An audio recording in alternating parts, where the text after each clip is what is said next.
Welcome to the Torvus Podcast. This is episode 12. And tonight we tackle the undead. We're going to be talking about vampires from history and movies, literature. So let's get into it for the undead episode of the Torvus Podcast.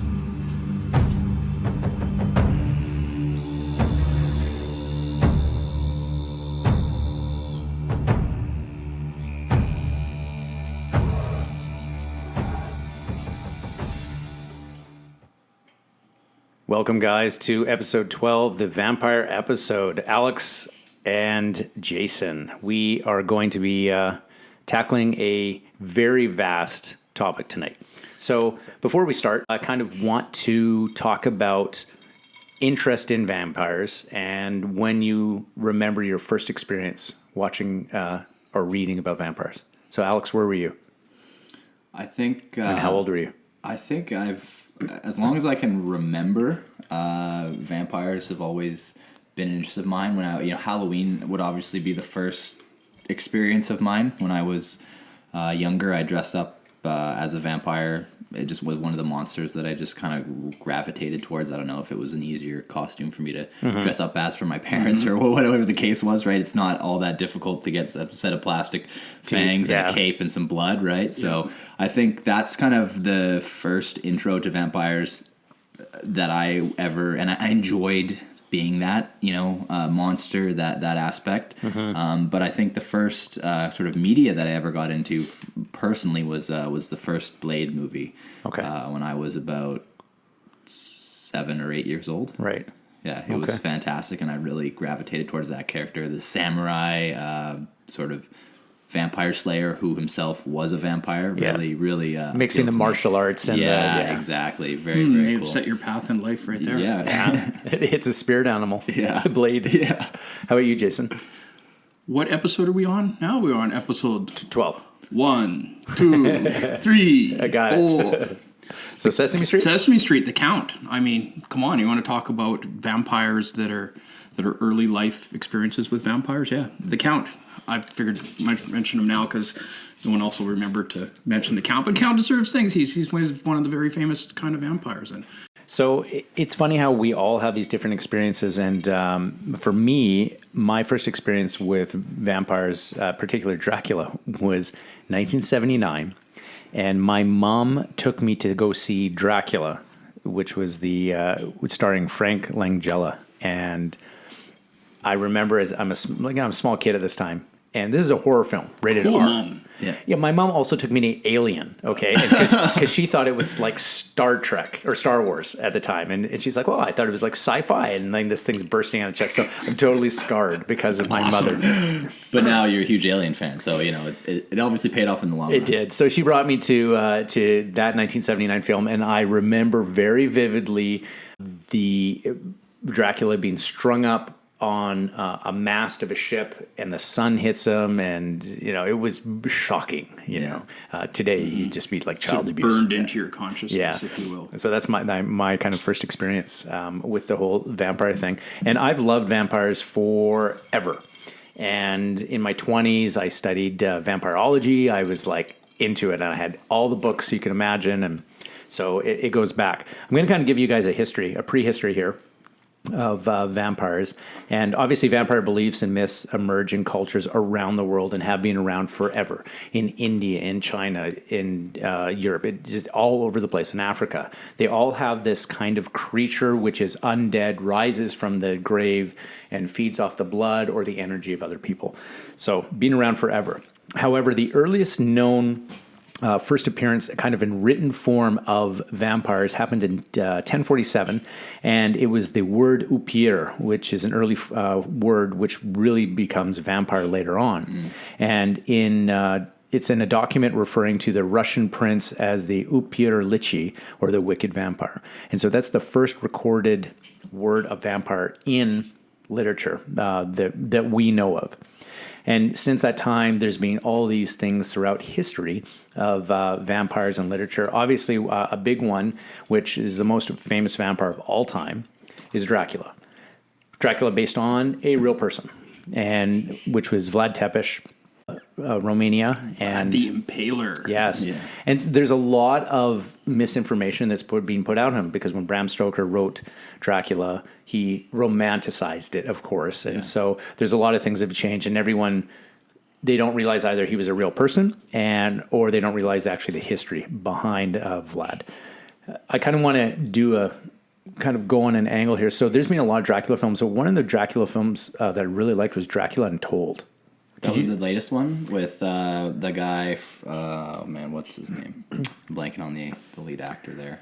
It's pretty good, and he fights like the 1,000. Yes, that one. That was Yes. I really That was liked the one that. we watched last. And he year. kind of can turn into like the Black Mist Yeah. thing. Yeah, It was just kind of a neat thing. But the whole Vlad Tepes, basically, so he was born in 1428. He was the son of Vlad Dracul.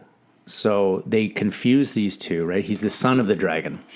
And in basically, was it 1436, he becomes the prince of Wallachia, which is the Transylvania region where he was.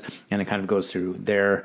And he ends up being quite a ruthless warrior and leader during the time. Do you know much about Alex of the original? Not the history. No, not the facts. Yeah, it's pretty cool. So one of the other vampires in history that was real that most people don't know about was a woman by the name of Elizabeth Bathory.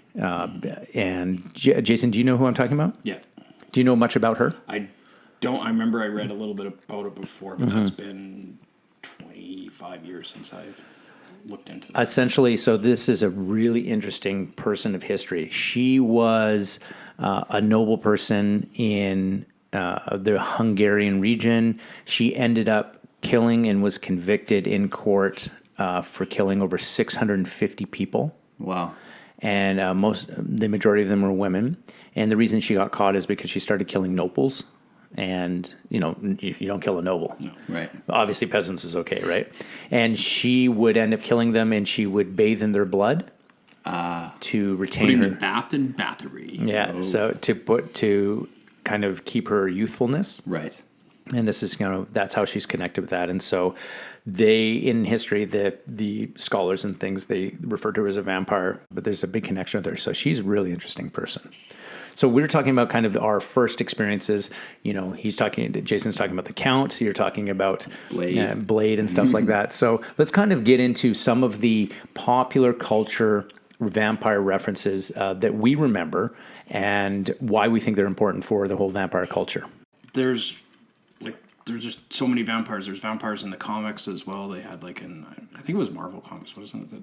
That had Dracula. Blade's Dracula. Blade's a Marvel comic originally. Yeah. Yeah, whereas Blade I encountered through the movies rather than the comics, weirdly enough.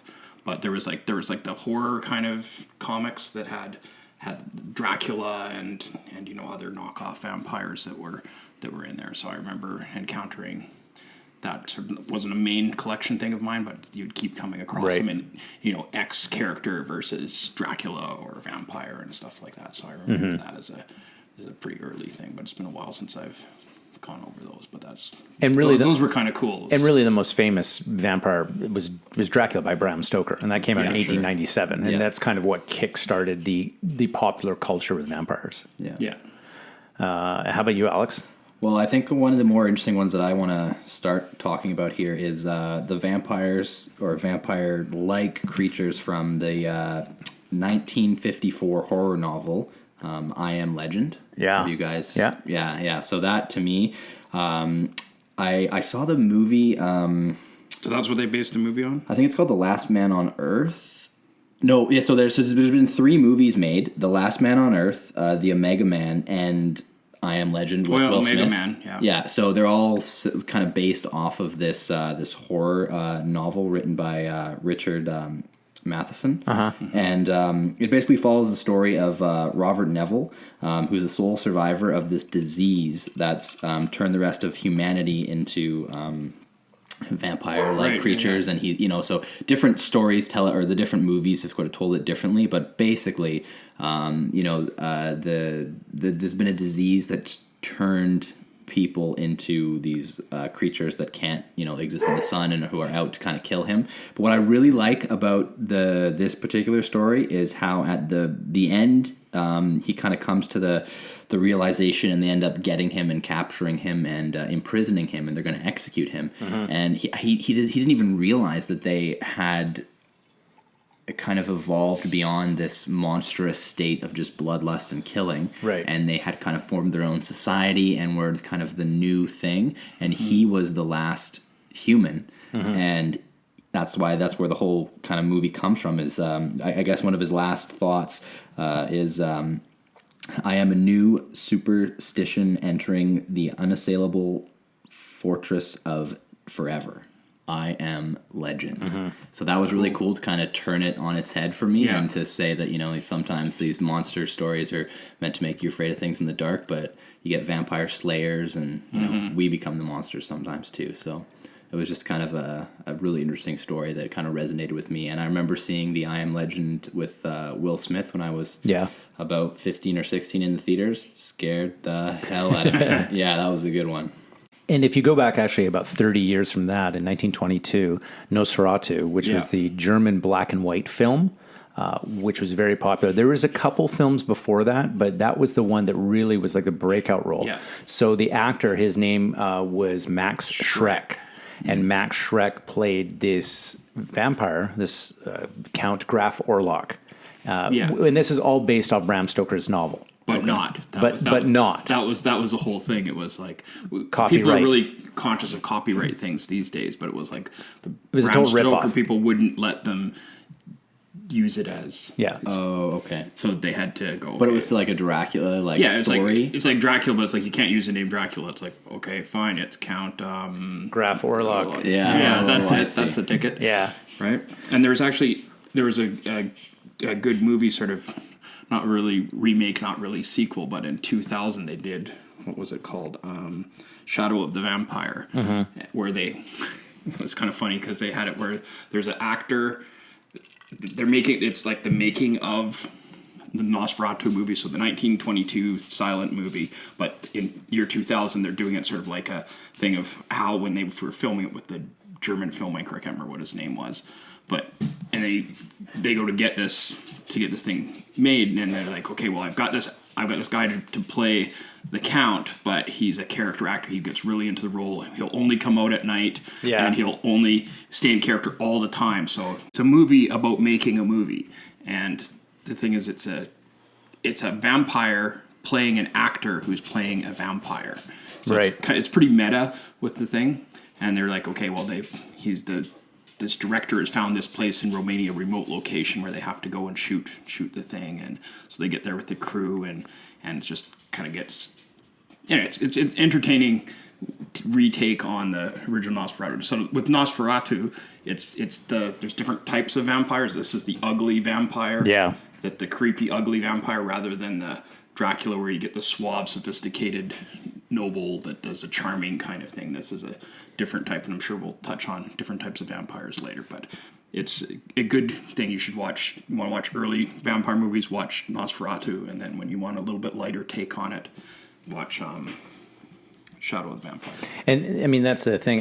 There's a few years, we'll go back again, a few years after Nosferatu, Bela Lugosi famously played Dracula in Hollywood, which was like big, everyone, even to this day, like everyone knows they see Dracula and that whole classic slick black hair. Yes, he was Hungarian, and the voice and the widow's peak hair and everything like that. So that, that was a big one. But the cool thing about vampires, there's so many films and there's so many books and games revolving around this stuff that a lot of people don't realize. And that's kind of the stuff I want to delve into. There's some classic movies and some really cool B-list movies that we remember that are awesome. I want to talk about something Jason talking about the lighter side. I want to talk about the 2014 movie What We Do in the Shadows. I really thought that was awesome mockumentary. Probably one of my favorite vampire movies ever. It was it's on Netflix now, so give a real brief synopsis because a lot of people have no idea this exists. It's just it's a mockumentary about a bunch of vampire housemates who just who are just living a modern life down in New Zealand? Yeah, down in New Zealand, and they represent different vampires from different ages. So you have Vlad the Impaler is one of them. You've got sort of the European Renaissance vampire. Then you have their what's his name? The really old vampire. And that's the Nosferatu. Yes, guy. that's the Nosferatu guy, and he sleeps in a stone casket down in the basement, and they're all kind of afraid of him. Peter's his name. Pita. Yeah, right.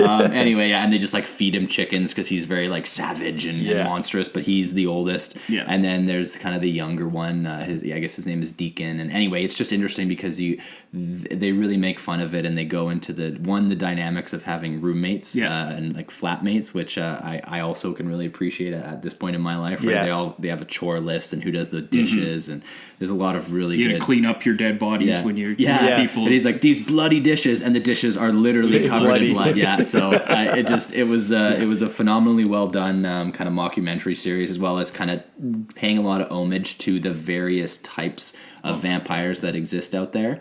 And they end up biting one of the younger new vampires, and it kind of one of those classic stories back again to where Anne Rice, Interview with a Vampire, where the young vampire kind of branches out and says, screw this system, screw secrecy, I want, I can live the life. And anyway, hilarity and plots and and so it was a great little mockumentary, but now it's a TV series. I don't know what channel it's actually on, but there's 10 episodes out as of the recording of this, and so this time for the remake of the TV series, they're in America instead of New Zealand, and it's not exactly the same characters, but pretty much. So you've got like the vampire roommates, and they've got like their human familiar, and then they've got a little bit of a beef going on with some werewolf guys. That's really ironic though, that you have like the new generation and the older generation, the vampires and things. Yes, this is what this podcast is about. Right? Because you got to think there's a 20-year difference between us, and we've got the Gen X and the millennial, and we're coming together talking about stuff, and so I find it pretty fascinating. Yes, yeah, exactly. Actually, the mockumentary was directed and also starred the director of Thor Ragnarok. Taika. And apparently he's going to be directing the new Thor, the Thor that's coming out. Yeah, Thor 4. Yeah. Which added the humor to it, where you get the humorous Thor, where the Thor's got better. Yeah. Yes. Great director, actually. Oh, phenomenal. And again, it is a mockumentary, but it's got a lot of interesting homages that it touches on in terms of the vampire history and culture. That's what makes it work. Like, there's serious vampire fans. It's not just some stupid, cheesy spoof. It's cheesy, but done with thick double cheese love. Yeah, it's a good comedy, And it's funny, like the whole thing about comics, we're going back to that a little bit. In 1971, Marvel Comics actually released the first copy of the post-Comic Code era because they were restricted. And so the horror comics were actually not allowed. They were really, really quite strict. So in 1971, they released the Tomb of Dracula, and also Morbius, the living vampire, was the first new vampire character introduced after the revision of the Comics Code, and allowed vampires to reappear in comic books. That's probably finally. the ones that I was thinking about earlier. Yeah. So that's very cool.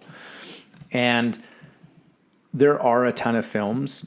Another film which I think is probably really, really quite formative for me was in the 80s, The Lost Boys. Yes, Lost Boys, 87. Yeah, and I got my ear pierced because of The Lost Boys, and the soundtrack was amazing. Yeah, that was one of the first ones that a soundtrack really. Yeah, so they really pushed the soundtrack on that.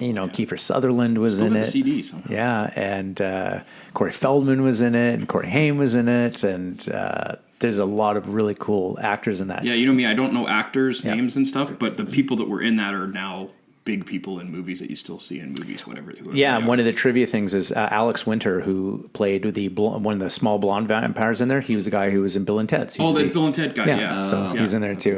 Have you seen Lost Boys, Alex? I haven't. You should see Lost Boys, but don't see the sequel. They made a sequel later, and it sucked. I remember watching it. Yeah, I think it's called Found Boys, or I don't know what it was. I don't know what it was, but I remember like 5 years ago or something. I never knew there was a sequel. I should check this out. And then I was like, okay, I can't get that time back. So Yeah. I'm all about cheesy movies, but that one wasn't. No, a lot of but things- the original Lost Boys, yeah. Very, very good. Again, and it was cool because it was like you want to be like the rebel and stay out at night, and Yeah. you know, I'm in my early teens, and I'm like, oh, that's That- kind of what I'm gonna do. Yeah, and it had the whole California vampire thing, and the glam. It was just, for the time. It was Yeah, very, very good.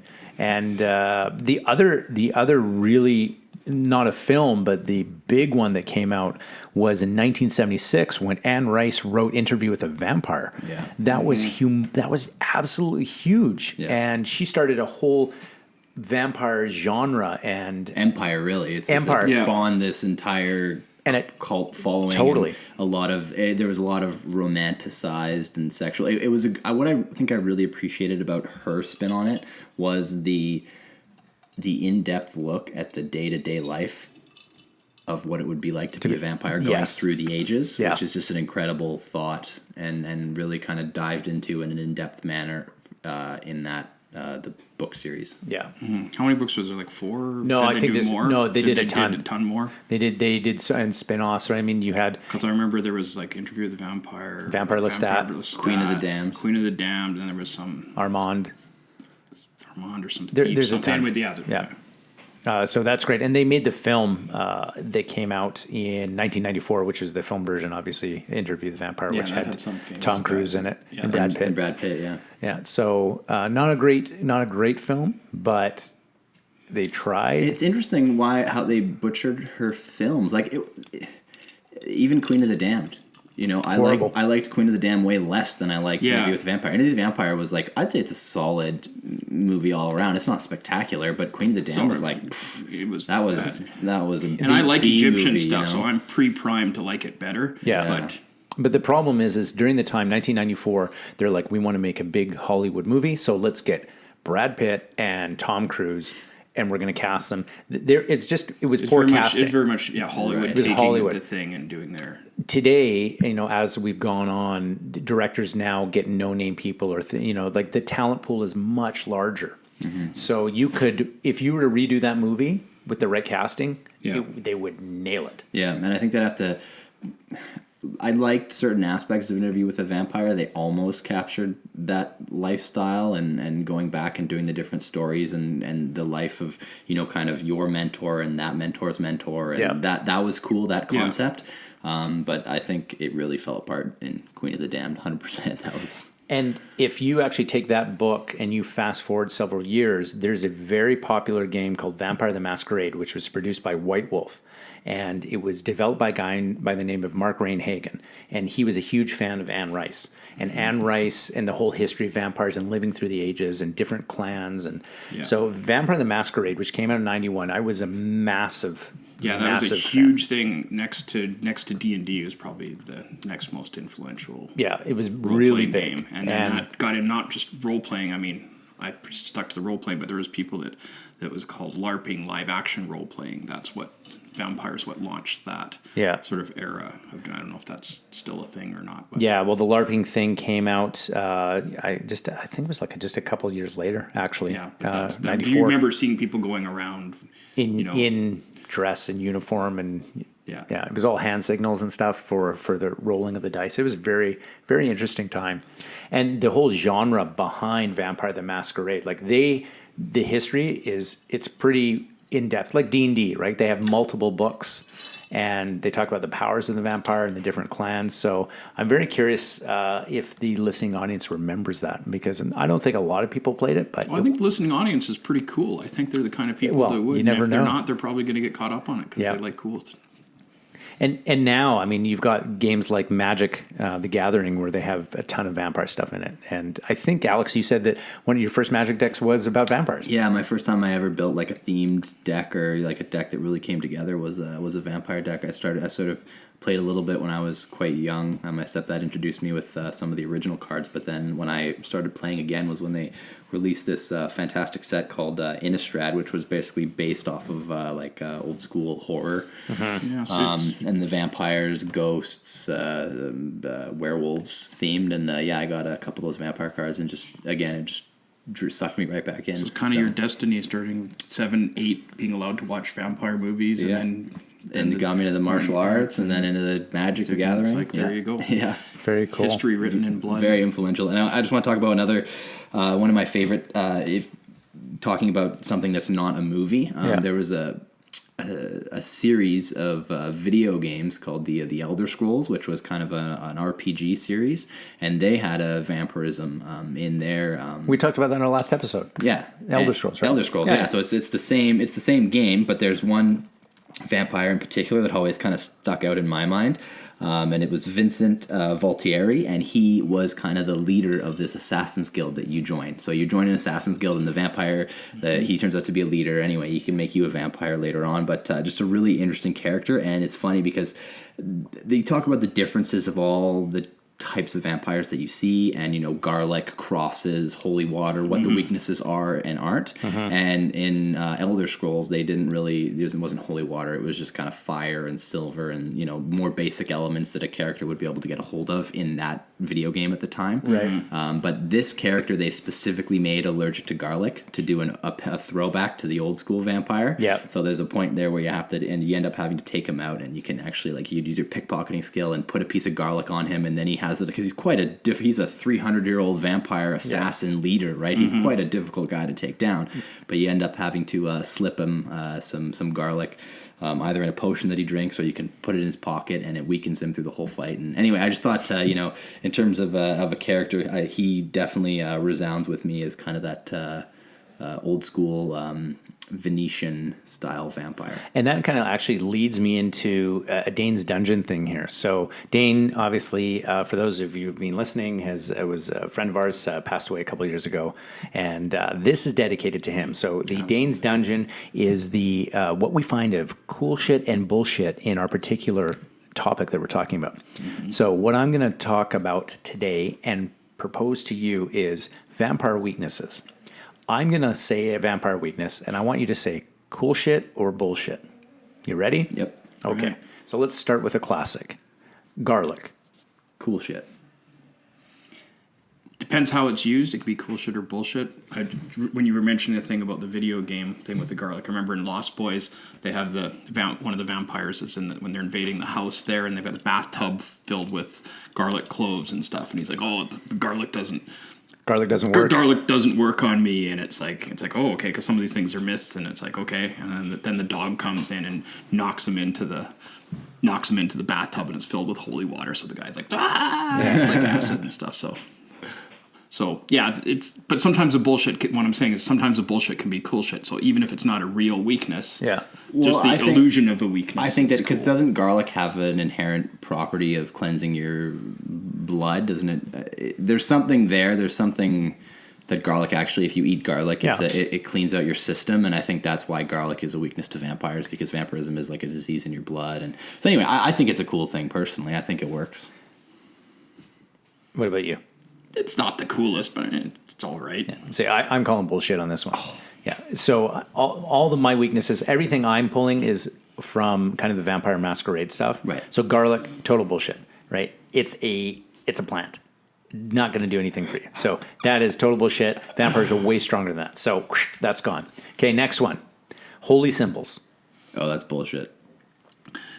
Again, it depends on the types of vampires. There's vampires where you get them and they're just like, they go, that the vampires that say that's bullshit. No, that doesn't really work on them. Some of them it works on, some of it doesn't. Depends what type of vampire you're doing. And again, when it's bullshit, it's cool shit when the vampire turns it on them and goes, haha, you're counting on this holy symbol to do it. What was that? What's with Stephen King or something where there's Salem's a priest, Lot? Yeah, the priest that's got the thing and he's got the cross. And you've got to have faith. Yeah. Whatever kind of thing. So it's not based the cross. on faith. It's not the cross itself. So so what I'm saying is that even if you take these bullshitty things, you can turn them into a way that turns it into cool. So if you didn't have the thing where there was the cross or whatever holy symbol or the garlic at all, then you couldn't have that thing where you turn on it and have the villain play on it. And makes them even more fearsome because vampires are such a hard opponent to beat. And then you think, okay, I've got the answer. And then it's like, shit, this answer doesn't work. It makes them that much tougher. So the bullshit actually makes vampires cooler. Well, there's that whole theory of like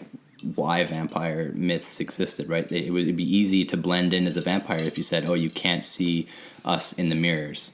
And then you could stand there and you would be able to see yourself in the reflection, right? It's kind of, it's a camouflage reinforcement, right? Like, oh, look, you're hanging these cloves of garlic because you're paranoid about vampires, but I can walk right past them and you can see me in a mirror. Well, that has nothing to do with what a vampire is, Well, right? see, that's the thing. That's why, so the whole religious symbol thing, I think is bullshit. Again, I don't think it's a good weakness for a vampire, although I can see what Jason's saying. I kind of like the turning on the... You can say it's like you could say the vampires might be making propaganda for fake weaknesses. Yeah, that would... Yeah. So, yes. So you could turn... That's what I'm saying is you could...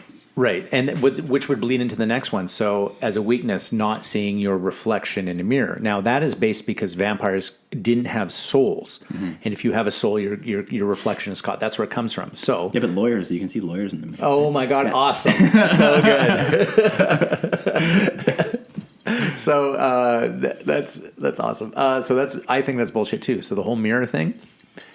I don't think it's based on souls. That's why religious things don't work. I think the perfect vampire would you be able to see them reflection. Doesn't matter. Yeah, right? yeah. I think that got appropriated from other types of superstition. That the mirror thing, whether you can see reflections, whether you can see shadows, there's other types of. Well, I think the thing is superstitions when you involve look into those. a mirror, you're reflecting and you're seeing yourself. So people would, there's like a, if you look into the mirror, it's you and you. So people get really deep about mirrors, and LSD trips from eating the rye bread, and you look in a mirror, I'm sure some weird shit happens. So, when these myths and things were happening, that's kind of where you would really, you're in a room just with yourself, looking at the mirror. So I think that's where people kind of drew that from, and seeing yourself, seeing your soul reflected in a mirror, and then, vampires are soulless creatures, so you wouldn't be able to see them. But again, I think that... Cool shit or bullshit then? It's bullshit. Okay. It's if that was a real... If the vampires were established and that was a real weakness that they couldn't be... It doesn't make any sense. Oh, yeah. And also, wasn't that Blade that they were in like the fun house with all the mirrors, or was that a different vampire movie? I think it was a different one. I don't Different know. one, yeah. Just so many, it's hard to keep them all straight. But I'll bring out another one that I think actually is bullshit. It doesn't really get used very often in it, is the running water. Yes. Oh, That's running one, water? Running water Yeah. barely ever gets used. What do you mean? Like, so if you spray a vampire with a hose, it's going to fuck them up? Or like... No, it would. I think they were talking about essentially if you were to push them into a river or stream. That was the one. And they like disintegrate, or they can't get out, or... I can't remember what exactly. Oh, weird. would do. Yeah, it's one of those ones that like almost never gets used, and you can kind of think about like sort of like the Nazgul thing with the going by the river and not. Oh, so like people would be safe by the running water? If you can gotcha. if you can get across running water, then the vampire can't. But it's one of those things that is out of all of the vampire weaknesses, that's probably one that's been dropped the most. I remember using it in D&D, but I don't recall a movie offhand. Do you where someone's used the running water thing? Well, I'm going to look at the. We're not talking holy water. We're just talking like running water. Well, according to Abraham Van Helsing, the vampire expert in Dracula, a vampire could only pass running water at the slack or flood of the tide. So apparently, it says the problems with running water are not in a lot of folklore accounts.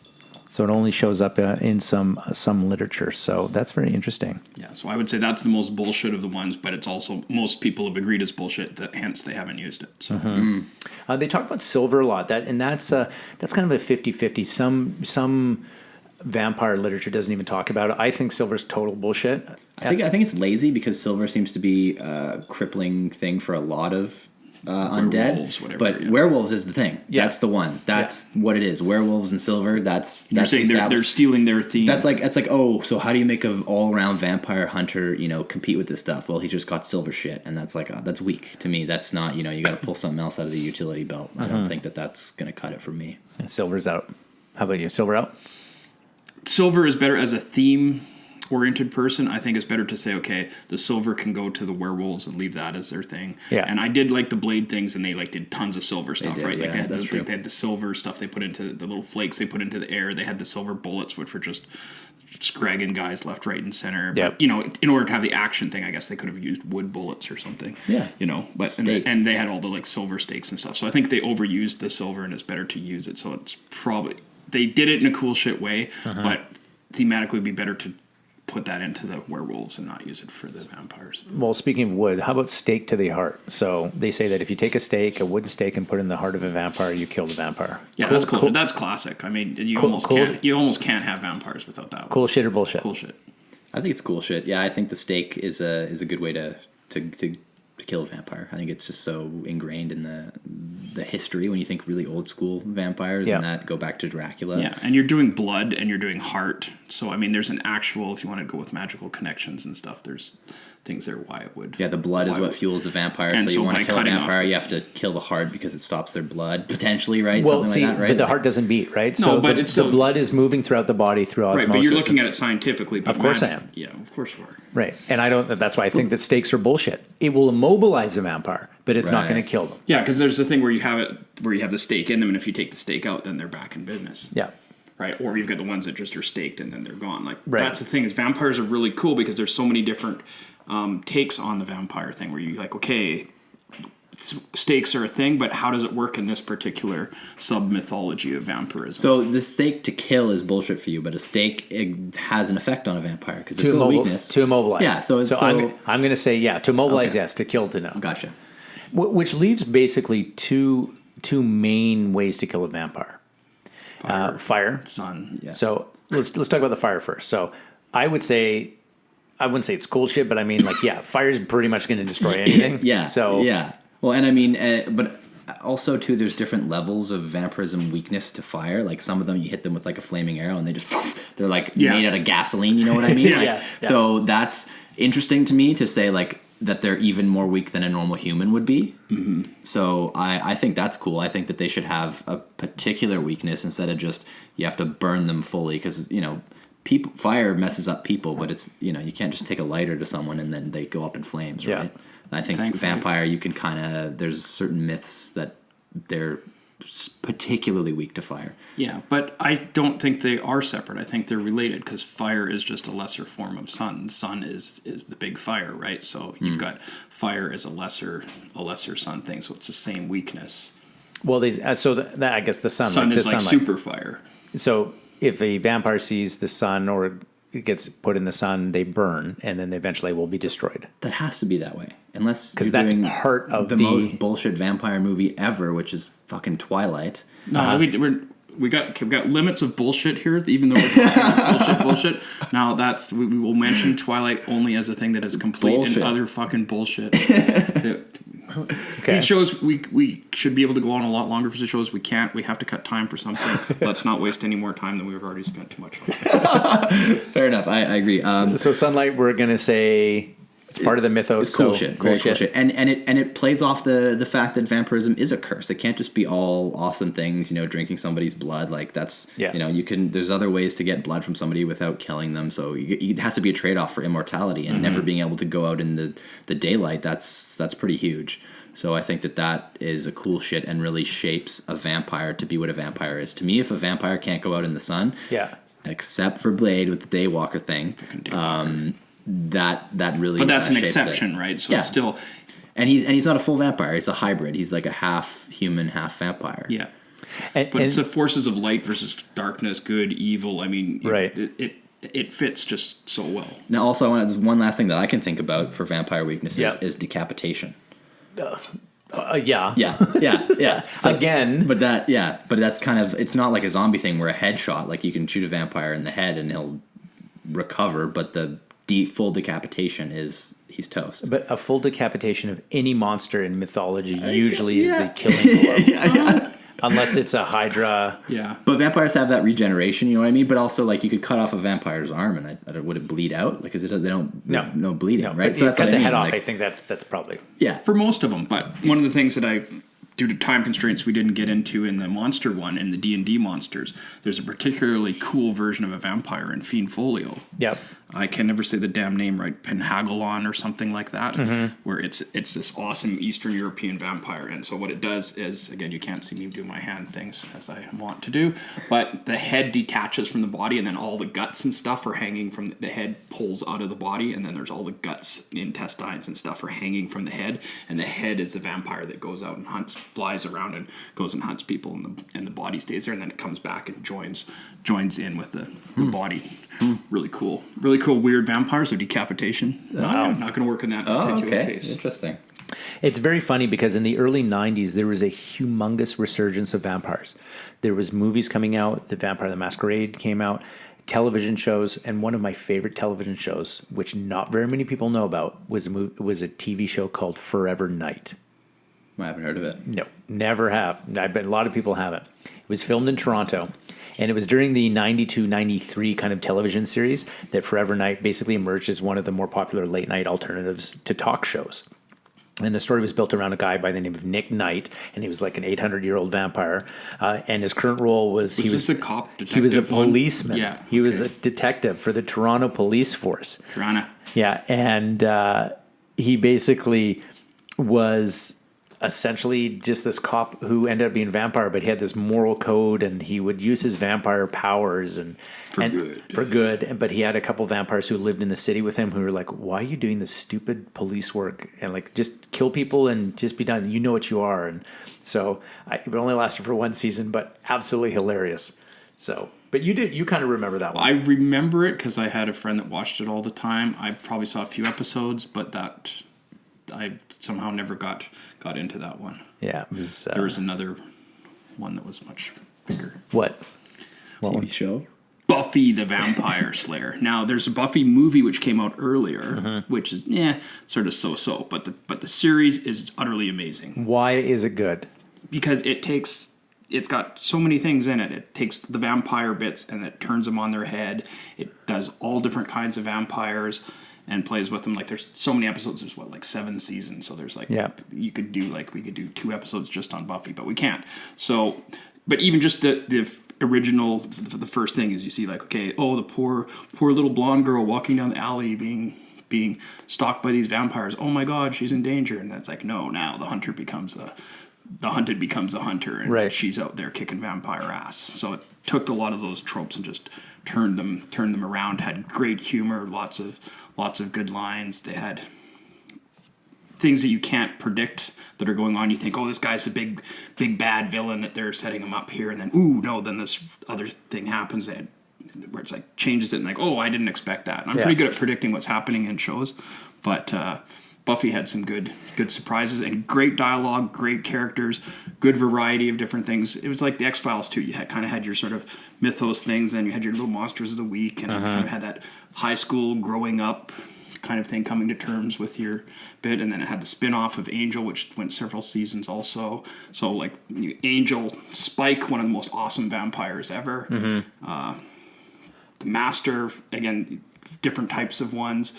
Get the Anointed. I don't want to give too many spoilers, but the Anointed one and stuff. What it's happens? funny because I never got into Buffy. Which is why I find that funny that you did that detective one, which is around the same time, but it's totally not on the same. But the reason I didn't get into Buffy is because I remember the movie came out and it was this dumb tongue-in-cheek thing, and then I remember the TV show coming out But the TV show was only loosely based on the movie, but it's way better than the movie. I should give it a chance. You should give it a chance. I didn't. And so I don't know much about the mythos, and I know that you really liked it, so that's one that I think great characters, and it's not just vampires. I mean, she's Buffy the Vampire Slayer, and it goes back to the dawn of time where there's demons and different stuff, Slayer right? is born, and there's witches, generations demons, of them, werewolves, and then they've got the Watchers, and so there's a thing built in, and they fight other. They've got demons. It's very like all Doctor kinds of stuff. Who. Vampire themed. It's kind of how I see it. If you did Doctor Who and X-Files, it's because there's an arc. Yes, so random episodes where they fight random things, but then also a story that develops, but also done in a similar way, in a similar style. I don't know how, if you've never seen it before, if it holds up, but in the 90s when it was there, it was pretty damn cool, and also opened up a lot of new customers to the vampire mythos that potentially may not have been interested in it before, because it was that sort of empowering young women and brought a lot of young women into the vampire thing, which then became a exploding market in itself. Yeah, that was a huge thing, to get the girl power in there. Yes. That was a big turning for that, but it was a comedy, but it also took it seriously in a way too. So it kind of depended on the episode, right? Like the X-Files, you get your serious alien ones, and you also get your really cheesy ones where you're making fun of it too. So some of the seasons weren't as good, but anyway, don't want to spend too much Okay, so time on it. Buffy, but Buffy, with, and there's tons of vampires within Buffy. Like it's a whole subgenre almost. And it's funny, the TV shows that actually made it. Like Buffy went like 7 seasons or something like that. Yeah, and then Angel was 5 seasons? Yeah, or something. So that's a pretty good run. That's pretty Especially huge at the time too, right? Like Yeah. there's now with Netflix and the way media is presented, seasons can kind of drone on sometimes. Yeah. But I think back then it did well for sure. There was another TV show, a super obscure one. I'm throwing it out there because it's just what I do. It was called Kindred the Embraced, and it was based on Vampire the Masquerade. That sounds like a Vampire Masquerade knockoff. It was based. Direct. No, it was based on the game. Yeah, but I'm saying it's definitely it sounds like it's based after the game. So of course I was totally into it because it's based on they had the Nosferatu and the Bruja and all these clans and stuff that was in the game, and I'm like, this is great, and it's intrigue and how all long that. did that last for? What do you think? One season. Another, so many good shows. So this fucking stupid corporate executive scumbag. Sorry, I gotta get in my anti-corporatist thing. Is like so many good shows that are there, and it's like then they get canceled, and then you see these other shows. You're like, I can't believe that thing's on season 5 or 12 or something. know. Like, how is that piece of shit still made when some of the favorite shows are canceled? And rant. How about you, Alex? What do you got? I got. I'm going to talk about one of my favorites, which is the Underworld series. Now, the first 3, I don't really recognize the last 2 movies that came out. They're dead to you, so to speak. Yeah, but I did enjoy Underworld, and I liked how they presented vampires and the structure of vampires, how they were sort of this upper class elitist. They would have, when they all got together, they would be in their covens, which are these giant mansions, and they would drink blood out of wine glasses, and they were, they dressed up elegantly, and they managed the humans. Yeah, and that was very much like Vampire the Masquerade. That was definitely influenced by it. They managed humans from like afar and kind of were above them, but understood that humanity still needed to exist. You got to keep your cattle herds. And that they were a secret, right? And so I liked that movie, and their weakness was the sunlight, and the vampire or the werewolves which they were fighting, or the lichens, was the silver, and a lot of cool scenes with vampire and werewolves killing each other, and then humans kind of getting mixed up. And then they had that hybrid. Yeah, and then that was really cool. That's what I was going to talk about too, is the hybrid between the werewolf and the vampire, Michael. And I thought that was very interesting, and I thought that a couple other things have done it. A couple other video games that I've played, you've been able to dual class both a vampire and a werewolf, and kind of maintain the vampire, but then be able to kind of morph into this lesser werewolf, but that you got immunity to sunlight, but you were extremely weak to fire and silver as well. So that was, there was a lot of trade-offs, but it's a very cool concept to me, and I like kind of hybridizing vampirism within other species, or because you like the virus vampires. Yeah, and I think that's kind of, earlier we were talking about how there's kind of 3 different subspecies of vampire throughout myths. Either it's created from some sort of magic or curse, or like a faith deity type thing. Yeah. Or it's a disease or a bacteria or a virus, sort of on a cellular level. Yeah, that depending it if you're looking something. at it from scientific or religious. Yeah, exactly. Sort of so it'll story. infect you, or then there's the nature, where it's something that evolved or was born or comes from space. Like it's a naturally occurring being, mutation or an evolution, right? species. Exactly. Yeah. So anyway, and in Underworld, it's sort of it is a virus, and the mythos is cool. There's Alexander Corvinus. He's a ruling warlord, and his armies get wiped out by a plague, which he gets infected with it, but instead of dying, he ends up becoming the first immortal. Yeah. And he has 3 sons. One of them is bitten by a wolf. One of them is bitten by a bat. He's a very negligent father, I guess, but and they end up becoming the first werewolf and the first vampire, and then the whole sort of blood feud ensues from there. But it's a cool movie, good action, and I like the whole vampire being. I like my vampires sort of elegant. I think that's got an appeal to me as well. So. And it's funny that you mentioned space vampires, because a lot of movies don't touch upon it. Yeah. But Jason and I, before the mic went on, we talked about a movie that came out in 1985. 1985, Life Force. Yeah. So Life Force was about space vampires, wasn't it? Yes. Now, your opinion of Life Force may depend on whether you've seen just the American version or the British version, because one of them got like butcheredly cut, and so it'll seem very different. Yeah. I've had the opportunity to rewatch it recently, and it actually holds up pretty good. It's like it's not just a B movie; it's like a B plus movie because it's got it's a bigger budget B movie, Yeah. and it's pretty interesting because it does like a couple different things. It's like a few movies kind of combined into one, but Its budget was $25 million actually in 1985. which is like That's big. huge. That's what I'm saying. It's like Yeah. it's not just like low budget B movie; it's high budget B movie. Yeah. And I think the novel was based on what's actually called Space Vampires, and it had some good things. Now these were like energy vampires rather than blood sucking vampires. Yeah. So that so you're using like lightning kind of things where you're sucking out people's Life force? energy, Yeah. sucking out. It's called life force. You're sucking the life force out directly rather than through the means. Is that of a blood. replenishable means, or is it like, now you've lost 10 years off your life? No, they sucked them. They sucked them dry, and then the people that they sucked dry turned into basically zombies, sort of things. And they would need Rolls or whatever? So it was.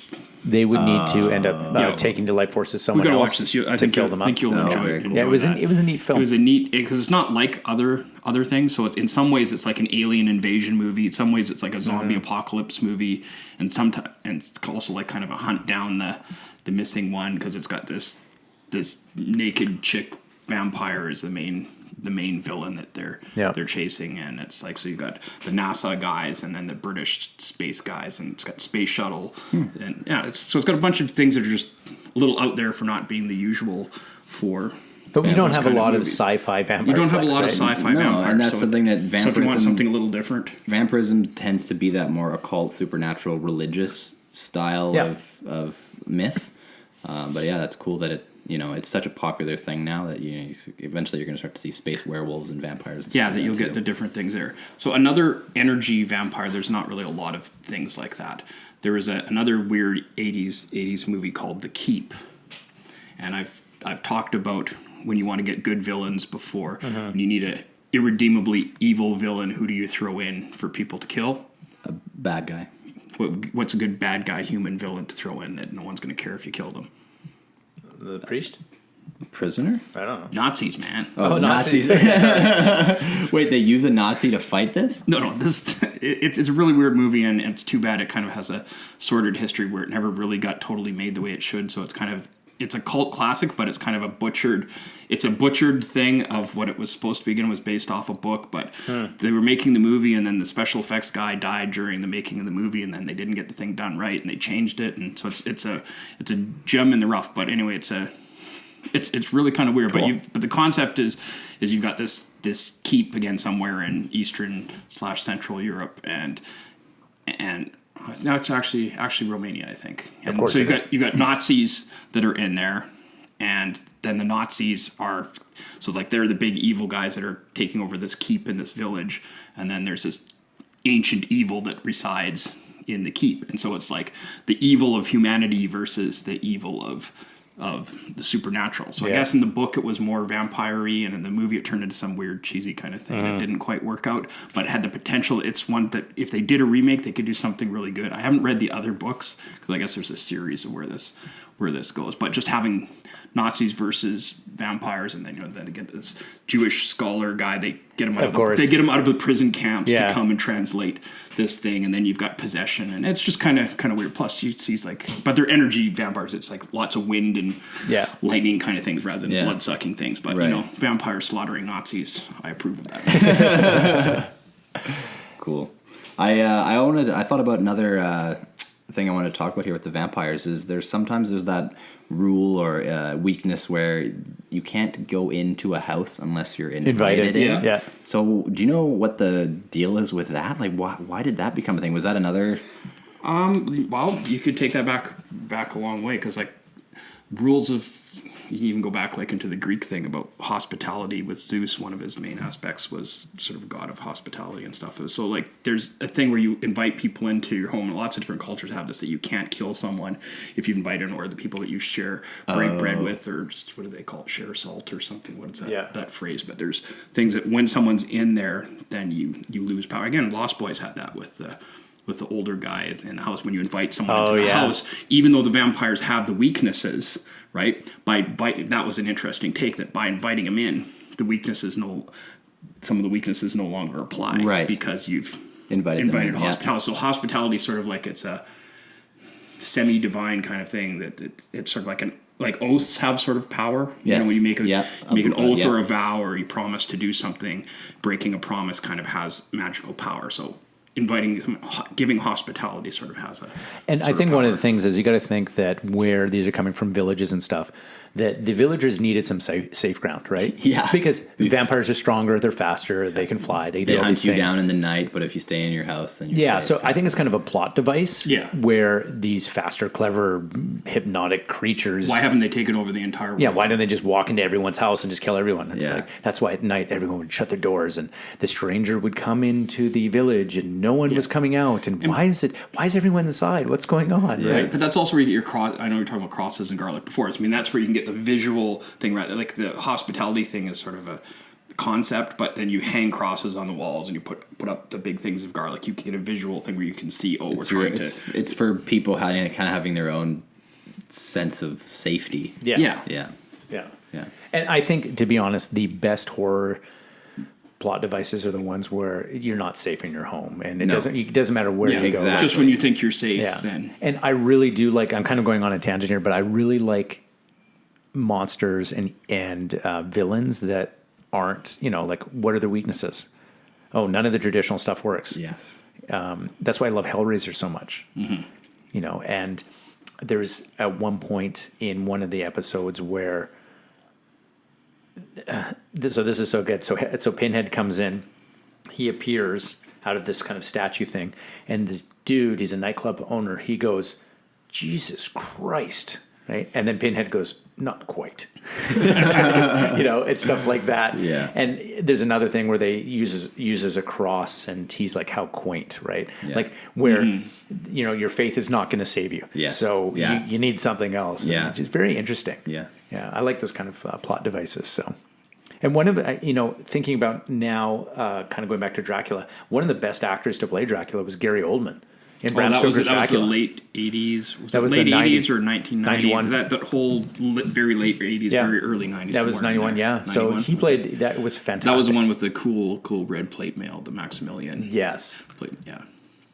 Yes. Love that. That was great. You just made a reference to the black hole.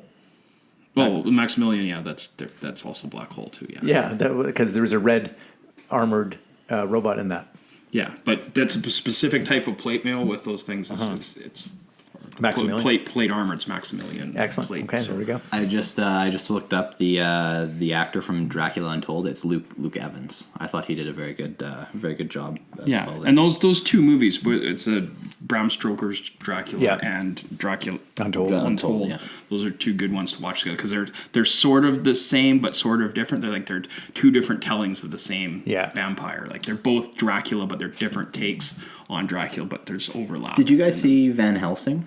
The one with Wolverine. Yeah. Hugh Jackman. Hugh Jackman.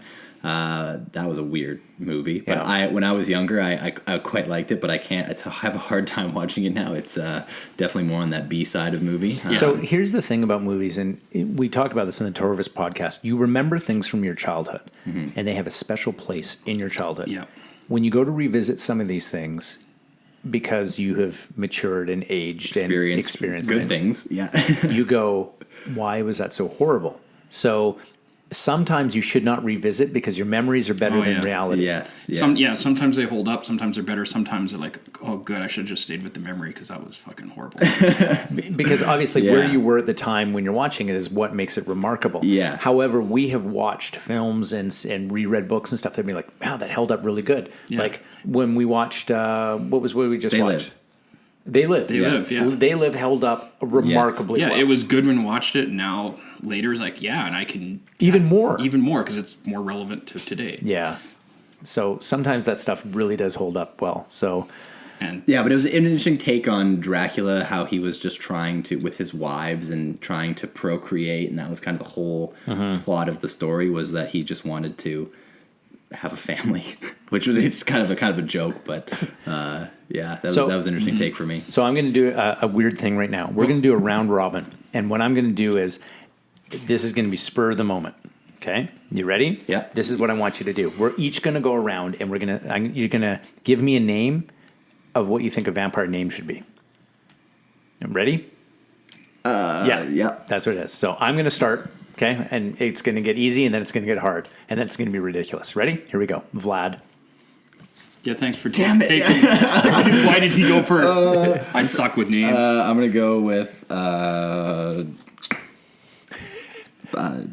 going to pass. Jason, you go. Oh, I'm my gonna go with Victor then, because take another V there, because V's ruling. I'm gonna go with Vincent. I thought you were Vincent. gonna go with that. Vincent, okay. Lilith. Lilith, good call. That one female. Excellent. Alex, back to you, sir. I am going to go with Spike. Wow, he's really suffering. Go ahead, sir. Mike was. I just suck with names. Like they're. Yeah, but can you consider like a vampire name? Isn't this, is John a vampire name? John's not a vampire name. Yeah, you don't need to How about have John the vampire. how about Alexander? Oh, that's a good one. Yeah, That's a good yeah. You one, got to yeah. sound the type of vampire you're going for. Yeah, something that sounds really, really noble and. Okay. Like Elizabeth. That's a good vampire female Could be. name. Yeah, sounds really better. Well, you could have a vampire by the name of Nathan Kent, which is a normal But name. Nathan doesn't sound like a. No, it vampire. doesn't. But his real name, Valkrane Androzani. No, that sounds vampire. That's the thing, right? It's just over But time. it's like being a merge. wrestler or something, or Yeah. a movie star. You got to change your name to something that sounds.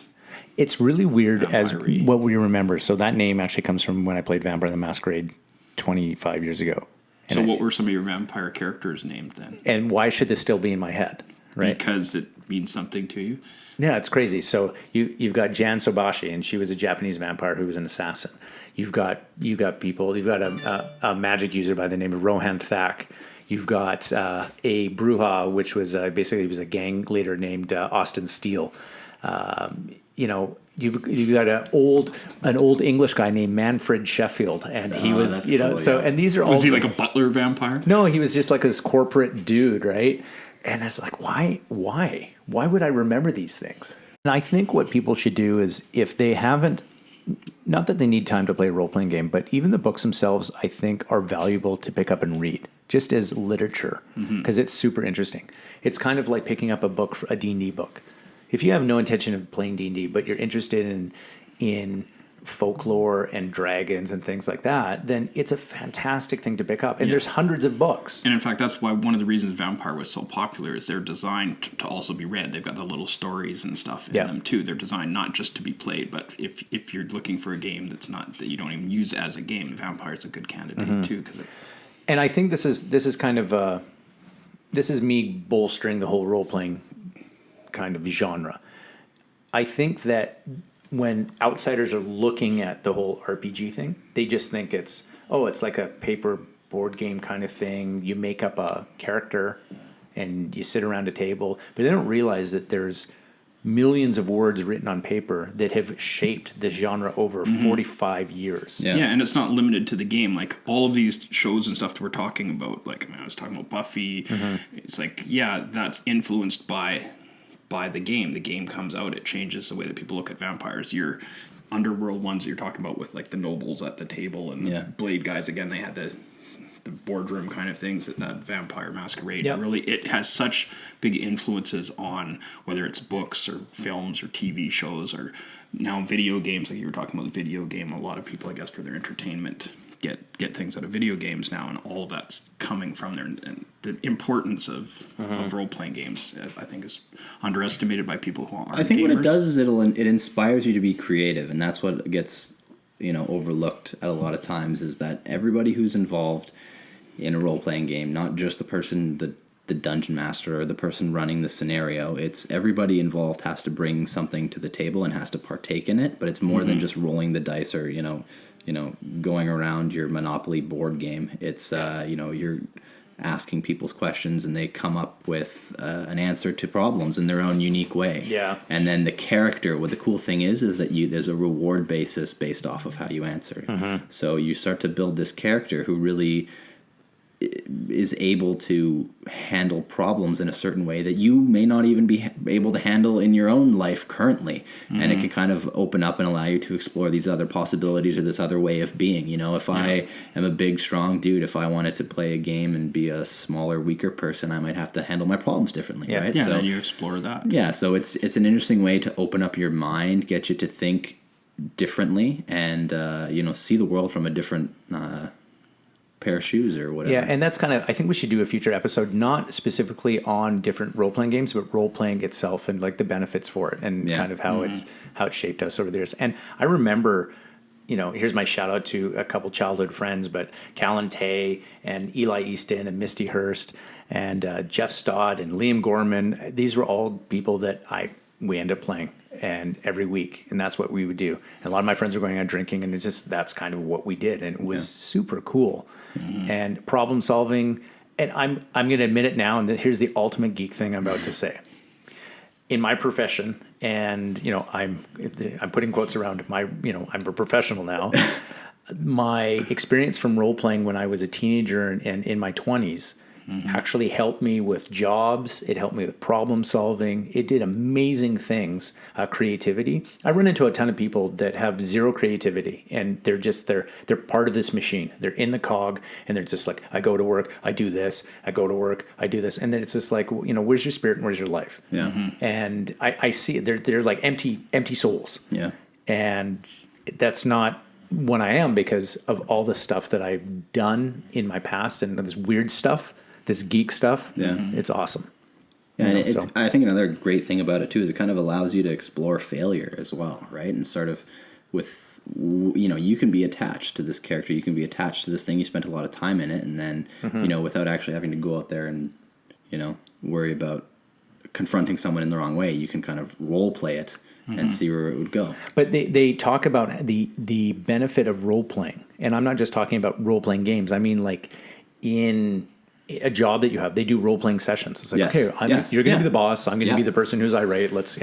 This helps us work through things. It's that what do you call it? Stress inoculation, right? It totally right. Stress so inoculation. That's where I just did a little safety course, and we got to get up and do these scenarios and talk to people, and that's a big part of things nowadays too, is just being able to communicate with each other. Yeah, and you can gain empathy, because if you can try to play another character, then you can see things from another person's point of view. That you're not going to be completely isolated that way. It's a weird thing. I'm coming full circle here because in 1994, 93, I did a radio program when I was living in Vancouver, British Columbia, and it was called Laced in Darkness, and it was with Ariok and Raven. And we did episodes every week, and it was a slot from 1 a.m. to 4 in the morning. Okay. Nice. And we had people call in, and we had a whole, listening audience. Is it like the Kierland Report or whatever that's on Netflix? It's a radio I don't know. show? I'll look it up. Okay. Yeah, but you get more interesting people at that time of night. You totally do. And so we were playing industrial music, and and ambient music, and I was able to interview bands, and I went, I'm a huge Skinny Puppy fan, and I went over to Kevin Key's studio, Subconscious Studios, and all these things. But one of the episodes we did was called Interview with a Vampire, and we had someone on who claimed to be a vampire. Cool. And we did a 3-hour interview with this person. So you did an interview with the vampire. Yes, that's the reason it's called Interview with the Vampire. And very cool though, right? And then we had people call in and ask the vampire questions. It's like, well, where were you born? And does sunlight affect you? And things like that. Very cool. You don't have that by any chance? I do have it. I do. I have it. The tape cassette is in the closet over there. So So that sounds very similar to the show that I was. It's on Netflix now.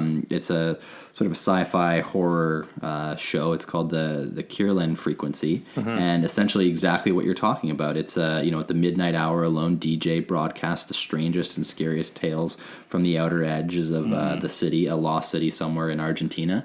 And it's like the same kind of thing. Someone will phone in and it'll be like a vampire or somebody who's had an experience with this monster, and then the monster will phone in later. Like it's very crazy. Exact kind of like what you were talking about. Yeah. So anyway, we'll have to check that out sometime. Okay, I'm totally going to look at it because when I did Lace in Darkness, the whole thing was based around the paranormal activity. We were talking about aliens, we were talking about ghosts, UFOs, right. And every week would be like a new topic that we would get into, and we do research, and we have people call in. It's like, have you ever seen a UFO before? Well, why don't you call in? And then we get these stories. Very cool. We did a whole episode. We actually did a couple episodes of hauntings and which places were haunted in Vancouver. And I actually went to these places late at night, and probably wasn't supposed to be around them, but anyway, fun. Super cool things. So that's I got to check that out because that's exactly what my radio program was like. Yeah. So that's 25 years ago. That's part of what this show's about, is exposing people to different things that they may like. Right? Yeah. So, and that's kind of what we're trying to do. We're all over the map, but it's within this weird genre of geek. Yeah. I don't know. Very cool. Yeah. Well, thanks for sitting with us, or sitting with me today. Yeah, well, thanks. Let's give another little Canadian shout out here. It's been a sketty one, kids. Oh my goodness. Ooh. So he better talk about this before we go. There's a TV series in Canada called SCTV and Second City Television. And if you're old enough, even if you're an American, you remember some of the best comic talent of the last 30 years has come out of SCTV. Yeah. So probably the most famous one out of them would be John Candy. Yeah. And there's like a whole bunch of There's others. tons. But anyway, there was a particular skit character that they did was Count Floyd, and he was a rip-off, really cheesy vampire, but he had Count Floyd's House of 3D Horrors. Ooh, that was a scary one, kids. Ooh, that was He put on his 3D glasses, and every week they would watch a movie and do the thing. It's like, ooh, scary. And it's, I don't know, Alex didn't know about it, and then a few months ago showed you the thing because you didn't know what I was talking about. Yeah, it was hilarious. There's another one of my comedy vampires. It's awesome. And there's a lot of, like Martin Short came out of that. Yeah, so many good people. Rick Moranis came out of that. Dave Thomas came out of that. Ghostbuster guy, right? He was but there's a ton of Canadian talent that came out of there. So, very cool. Okay, guys. Well, this has been the episode 12, the vampire episode. 1, 2, 3, 12. So until next time, we'll see ya and keep on geeking on.